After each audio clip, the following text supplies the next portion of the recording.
Samantala, naglabas naman ng Temporary Restraining Order o TRO ang Korte Suprema upang matiyak ang patas na sistema ng pangangampanya ngayong paparating na ang halalan. Sa inilabas na TRO, lahat ng kasalukuyang public officials na maghahain ng COC para sa isang party list ay itinuturing ng resigned sa posisyon nito. Ang buong detalye alamin sa report ni Arnold Herrera. Malaking pagbabago ang inaasahan para sa darating na halalan sa 2025.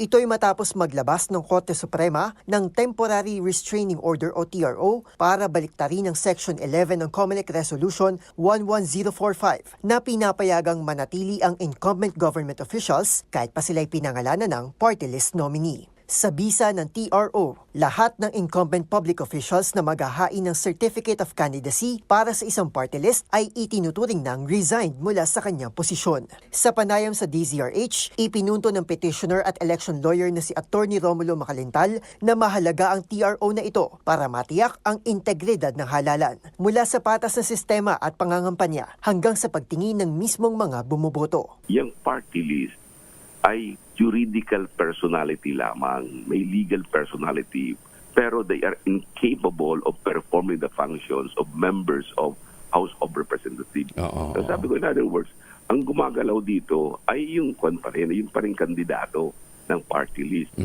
Kaya sila ay government official, ay wala nang pinagkaiba, diba? Public official ka pagkatapos mangangampanya. Hindi naman pwedeng sabihin na hindi mangangampanya yung public official na yun kapag siya na-nominate sa party list, di ba? Pero paglilinaw ni Macalintal, ang direktibang ito ay TRO lamang at hindi pa ito ang huling hatol mula sa Korte Suprema. Para sa MBC TV Network News, ito si Arnold Herrera. Una sa Pilipinas, una sa Pilipino.